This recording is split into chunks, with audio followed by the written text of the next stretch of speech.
produk-produk yang repeat order-nya tinggi itu menghasilkan jumlah konversi yang lebih tinggi biasanya. Nah, kalau produk-produknya itu dibelinya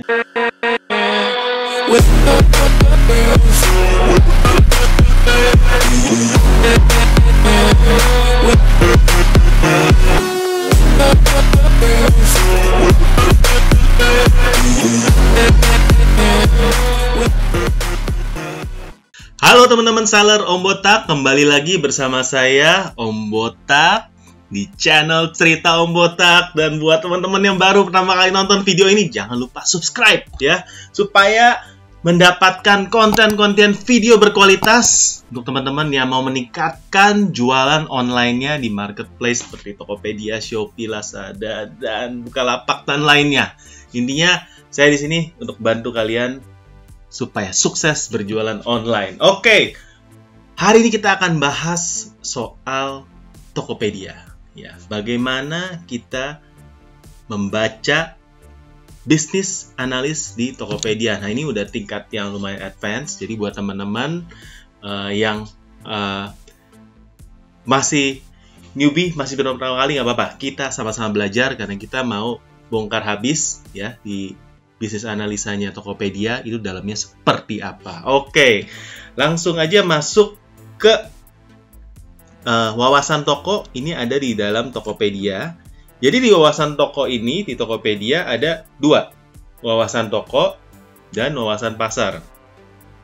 Ya, tapi untuk beberapa seller tertentu dia akan buka lebih banyak wawasan lagi.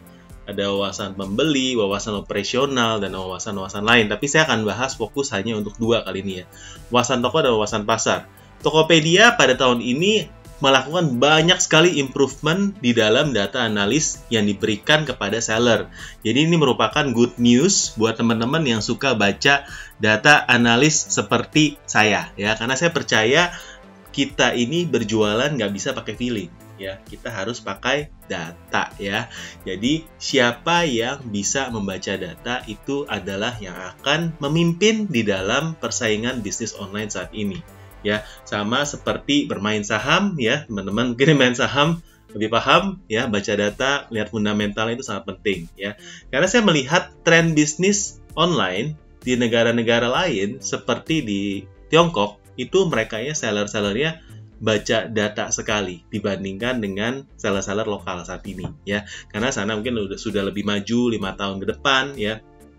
Mereka bahkan data aja sekarang harus bayar ya. Sekarang kita masih dikasih gratis walaupun nggak selengkap dari data-data yang bisa kita dapatkan oleh seller-seller sana. Tapi dengan data yang gratis ini, mari kita manfaatkan sama-sama.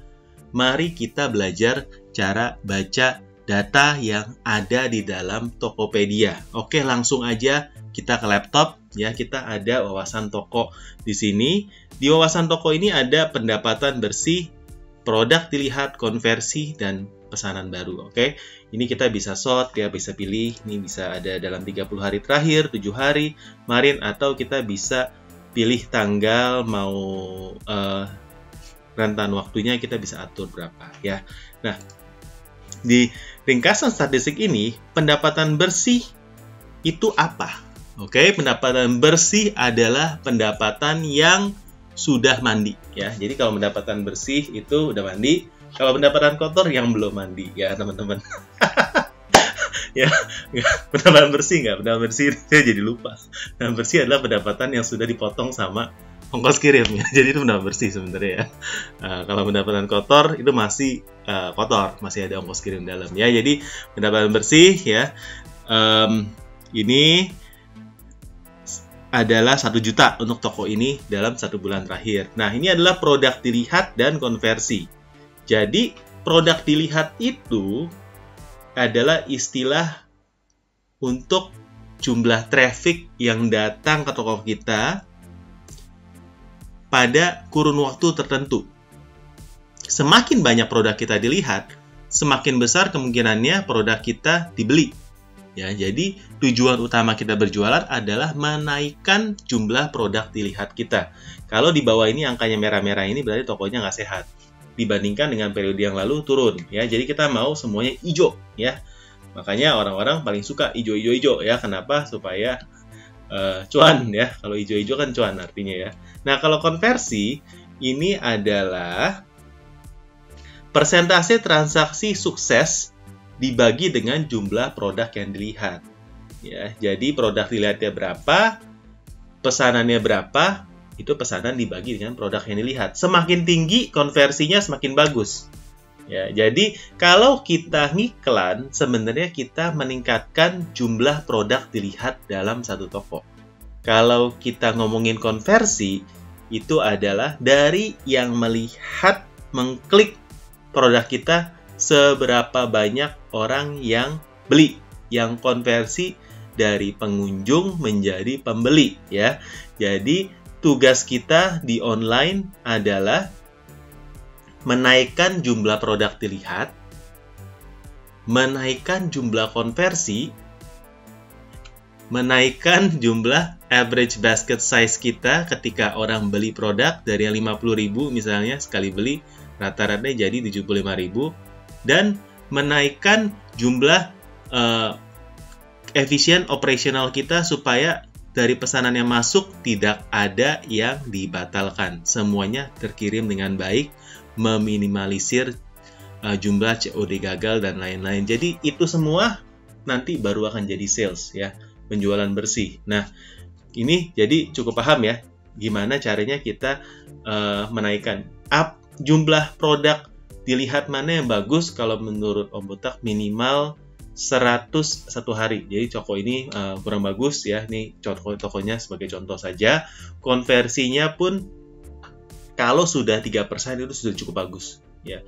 Biasanya konversinya 1-2% pun itu adalah rata-rata di dalam standar dunia marketplace. Ya, kalau bisa sampai 5-10 berarti itu sangat bagus. Biasanya itu terjadi di produk-produk yang repeat ordernya tinggi. Misalnya jualan sembako, FMCG, ya jualan produk-produk kecantikan yang memang kalau udah percaya satu brand dia akan habis pakai beli lagi brand yang sama. Jadi produk-produk yang repeat ordernya tinggi itu menghasilkan jumlah konversi yang lebih tinggi biasanya. Nah, kalau produk-produknya itu dibelinya jarang-jarang, sekali beli aja, habis itu nggak pernah balik lagi, tuh konversi biasa rendah ya. Atau produk-produk musiman tuh biasa konversinya lebih rendah. Jadi nggak usah khawatir kalau konversi rendah ya. Yang penting kalian nggak boncos, itu aja sih. Jadi nggak perlu terlalu khawatir, aduh konversiku jelek, nggak masalah. Yang penting nggak boncos, iklannya nggak boncos, operasional juga masih profit, nggak perlu khawatir ya. Karena konversi itu sebenarnya tergantung dari strategi kita berjualan seperti apa. Itu tergantung dari produk yang kita jual seperti apa, tergantung dari lamanya toko, tergantung dari loyalitas daripada follower kita. Jadi ada banyak sekali faktor. Yang penting nggak boncos kalau jualan ya, nggak perlu pusing konversi harus tinggi atau rendah ya, produk dilihatnya harus tinggi atau rendah ya. Biarkan orang-orang, setiap orang itu punya cara atau style-nya masing-masing ya. Kalau menurut Om Botak ya, konversinya di 1-2% udah cukup bagus gitu ya. Tapi kalau lebih tinggi lebih bagus, lebih rendah pun nggak usah rendah hati. Rendah hati bagus ya, rendah diri. Rendah diri. Ya, oke. Di sini kita bisa melihat jumlah pendapatan di toko ini ya. Tokopedia ini ada satu fitur yang bagus banget di mana dia ada satu estimasi pengeluaran. Ya, jadi pendapatan bersihnya dikasih tahu ya, estimasi pengeluarannya pun dikasih tahu. Nah, estimasi pengeluaran itu apa? Ini adalah nilai estimasi dari 5 sumber ya pengeluaran yang ada di Tokopedia ya. Nah, ini jadi kita melihat sumber-sumber pengeluarannya apa. Pertama adalah komisi Power Merchant atau Official Store ya. Komisi Power Merchant di sini adalah 10.000, jadi sekitar 1% ya. Bukan sekitar, memang 1% Power Merchant ya. Lalu ada bebas ongkir. Di sini juga bebas ongkir. Walaupun sebenarnya bebas ongkir sekitar 2%, tapi ini nggak telak-telak karena nggak semua pembeli memakai bebas ongkir. Ya, jadi ini jumlahnya biasa persentase lebih kecil, ya kurang lebih sekitar gitu. Dan ini adalah merchant voucher, adalah voucher-voucher yang memang kita berikan kepada pembeli. Nah, ini juga biaya dihitung. Apabila kita menggunakan top ads atau kita pakai broadcast chat, jadi ini akan dihitung semua sebagai estimasi pengeluaran dalam toko dalam satu periode ini, di mana dalam toko ini adalah 1 bulan. Ya, jadi ini very helpful Kita tahu dari pendapatan bersih kita sekitar 1.021.000, itu 78.000 adalah pengeluaran kita. Jadi kalau saya untungnya 10% dari sales ini, saya masih cuan 23.000, lumayan buat jajan bakso ya. Teman-teman di sini kalau memang penjualannya lebih tinggi daripada saya, ya pasti jajannya juga lebih ya. Mungkin baksonya 1 gerobak ya nanti kalau seperti ini ya. Nah, bagaimana bebas ongkir mempengaruhi pendapatanmu? Nah, di sini juga dikasih satu statistik yang bagus sekali menurut saya. Seberapa banyak orang yang menggunakan bebas ongkir ketika belanja di tokomu ya. Bebas ongkir adalah program yang menurut Om Botak itu harus diambil ya, karena kebanyakan daripada pembeli sekarang itu menggunakan bebas ongkir ya. Saya sendiri kalau belanja akan short yang toko bebas ongkir yang mana, kecuali barangnya nggak ada bebas ongkirnya, kecuali barang yang saya cari itu tidak ada toko yang menggunakan bebas ongkir, maka terpaksa pakai ya.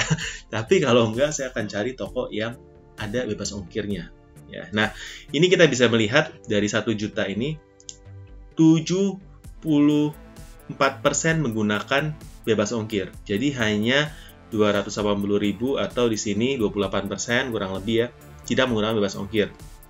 Dan di sini juga bisa dilihat dari jumlah pesanannya, 9 pesanan dari 11 pesanan itu menggunakan bebas ongkir. Jadi mayoritas kalau kita nggak aktifkan akan memakai bebas ongkir ya. Jadi teman-teman, sekali lagi, untuk menaikkan traffic di Tokopedia wajib mengikuti program bebas ongkir karena pembeli suka bebas ongkir. Oke ya, jadi analisanya bisa dicek di dashboardnya kalian di wawasan toko seperti ini. Nah, di sini kita pun bisa melihat tren produk dilihat dan tren konversi ya. Jadi kita melihat grafiknya ada naik turun. Di sini kita bisa melihat ya, kenapa kalau kita turun, kenapa bisa naik ya. Biasanya ya kita bisa analisa, oh kita naik karena kita lagi ada event apa, kita lagi coret harganya ya, atau memang kita barangnya sempat kosong makanya trafficnya turun. Nah, ini adalah sebuah analisa yang perlu kita analisa dari toko kita masing-masing supaya kita tahu kalau kita jualannya naik kenapa, jualannya turun kenapa ya. Jangan cuma kita tahu kalau turun kenapa, naik pun kita harus tahu. Kalau kita naik jualan naik kita nggak tahu, itu namanya hoki ya. Jadi kita kalau belajar itu harus tahu kenapa kita turun, kenapa kita rame ya. Jadi harus dianalisa semuanya. Tren konversi pun bisa dilihat, di mana ada hari-hari yang konversinya tinggi, ada hari-hari yang konversi 0 berarti nggak jualan ya. Kalau konversi hari itu 0 berarti kita nggak jualan, teman-teman. Nah, performa pesanan di sini juga bisa dilihat ya, tren pesanannya 1 hari ada berapa dan pembatalannya bagaimana, apakah dibatalkan otomatis yang harusnya dihindarkan ya. Ini tokonya berarti kurang baik, ditolak seller atau permintaan pembeli yang request untuk cancel. Jadi ini semua bisa dilihat ya. Dan dari rata-rata transaksi ini juga sangat penting. Ini adalah average basket dari transaksi yang orang beli. Jadi satu transaksi rata-ratanya ada 111.936, rata-rata jumlah barang 6. Gimana caranya kita menaikkan jumlah sales tanpa menambah orang yang datang, tanpa menambah traffic? Itu sebenarnya dengan menambahkan voucher salah satunya. Nah, misalnya kalau kita di sini kita lihat ada transaksi 111.000, kita gimana caranya sih kita bisa menambahkan sales kita dengan traffic yang ada? Ya kita kasih voucher. Vouchernya apa? Vouchernya di atas dari harga rata-rata transaksi ini. Misalnya vouchernya itu kita kasih minimal 150.000 misalnya. Jadi orang yang beli akan menambah produk supaya dia mendapatkan voucher itu, sehingga transaksinya kita walaupun sama tapi value-nya naik. Nah, ini adalah salah satu tips dan triknya menambah average basket rata-rata orang yang belanja di toko kita. Oke. Nah, itulah wawasan toko sekilas ya. Buat teman-teman yang mau tanya-tanya lebih lanjut, boleh DM di Instagram Cerita Om Botak ya, atau boleh komen di YouTube di bawah ini ya buat tanya-tanya pada Om Botak. Kita pun juga membuka kelas ya, kelas untuk belajar mengenai Tokopedia di www.ceritaombotak.com.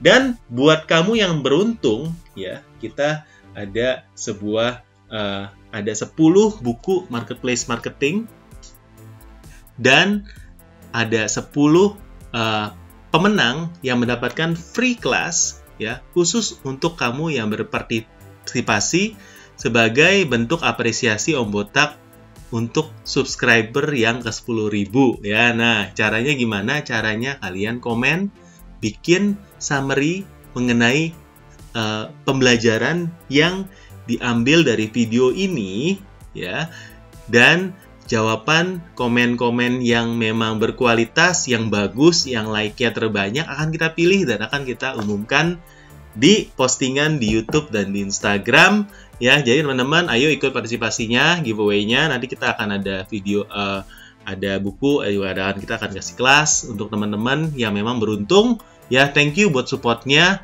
dan klik share supaya video ini boleh bermanfaat buat teman-teman semuanya. Oke, sampai jumpa di video kita selanjutnya.